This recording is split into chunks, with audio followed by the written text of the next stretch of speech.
21 जुलाई 2022 को द्रौपदी मुर्मू भारत के 16वां प्रेसिडेंट बनने वाले हैं।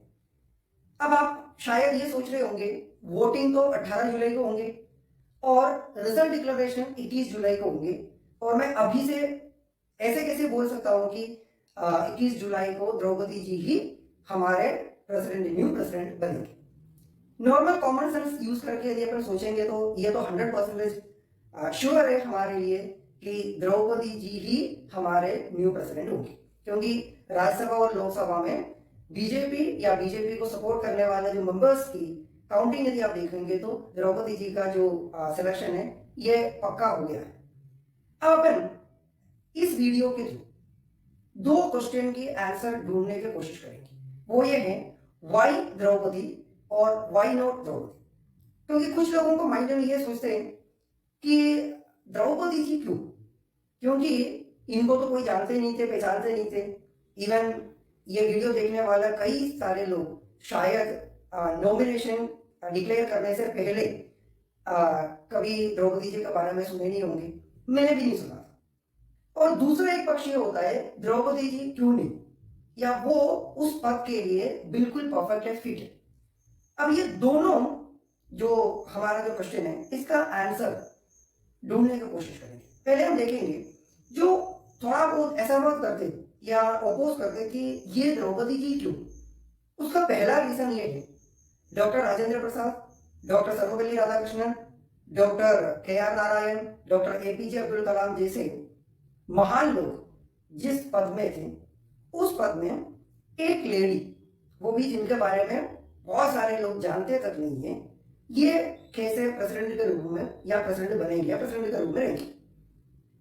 और उसके साथ दूसरा रीजन ये है, हमने या हम में से बहुत सारे लोग, एक्चुअली मैं खुद ये सोच रहा था वेंकैया नायडू होंगे बीजेपी के तरफ से प्रेसिडेंट का जो कैंडिडेट, क्योंकि वो सीनियर बीजेपी का लीडर भी है और आंध्र प्रदेश से है, बहुत फेमस है।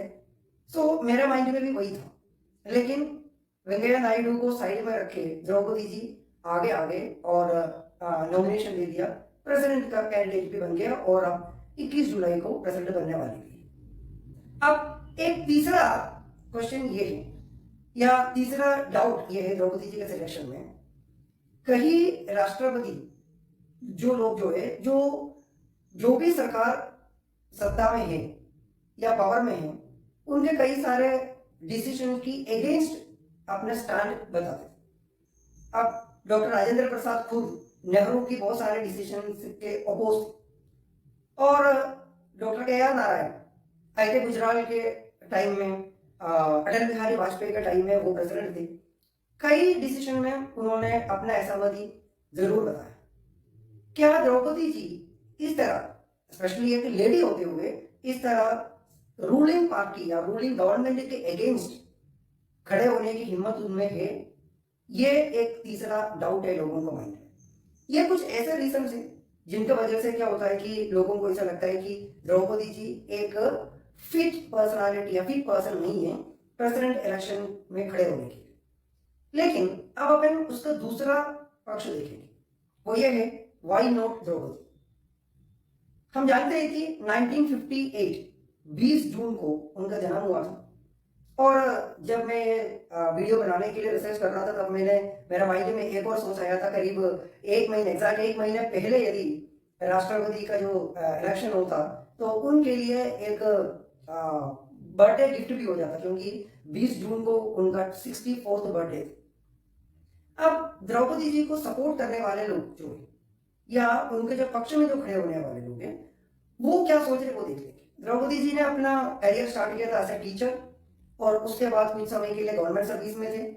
उसके बाद फिर वो म्युनिसिपल काउंसिलर बने, और उसके बाद म्युनिसिपल चेयरमैन बने, और उसके बाद वो नवीन पटनायक की गवर्नमेंट में 2 बार विधायक भी थे। अब इतना सारे चीज तो बहुत नॉर्मल चीज है, लेकिन द्रौपदी जी का स्ट्रेंथ बताने वाले कुछ फैक्ट्स भी। वो ये है, 2007 में द्रौपदी जी बेस्ट MLA के रूप में सेलेक्ट किया था। तो बेस्ट MLA के रूप में यदि कोई लेडी सेलेक्ट हुआ तो हम इतना तो सोच सकते हैं कि उनमें कुछ ना कुछ तो क्षमता होगा लोगों का बीच तक जाने के लिए, लोगों के लिए सेवा करने के लिए और लोगों की सपोर्ट मिलने के लिए।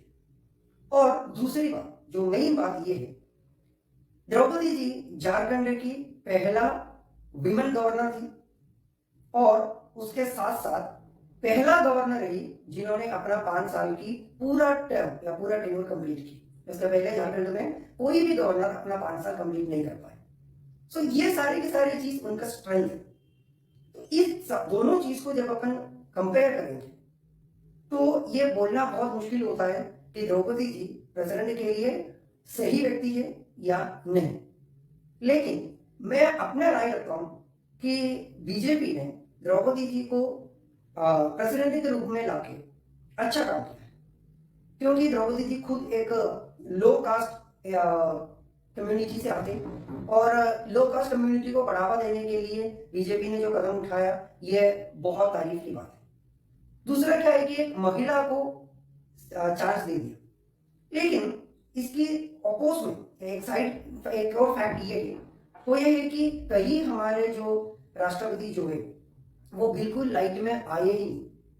लाइक हमारा प्रतिभा पाटिल जो है वो जब फर्स्ट वीमेन प्रेसिडेंट बनी, लेकिन उन्होंने अपना कुछ स्ट्रॉन्ग स्टैंड लेके नेशन वाइज कभी फेमस होते हुए नहीं देखा। और द्रौपदी जी भी एक लेडी है और उस वजह से शायद बहुत सारे लोगों को ऐसा लगता है कि ये भी बिल्कुल एक इनएक्टिव प्रेसिडेंट रहेंगे। ये तो वक्त ही बताएंगे कि वो एक्टिव होंगे या नहीं होंगे, लेकिन मेरा मानना ये है कि बेस्ट एमएलए का अवार्ड मिलना और उसके साथ साथ पहला विमेन जो झारखंड जैसा जगह पर या स्टेट में 5 साल की पूरा टेन्योर कंप्लीट करना, ये एक्चुअली उनका कुछ अच्छे कैपेसिटी या कैपेबिलिटी बताते। तो देखते वक्त ही बताएंगे कि हमारे लिए एक अच्छा प्रेसिडेंट जो बिल्कुल निष्पक्ष होकर बात करने वाला एक अच्छा प्रेसिडेंट बनेंगे या नहीं। Thank you so much.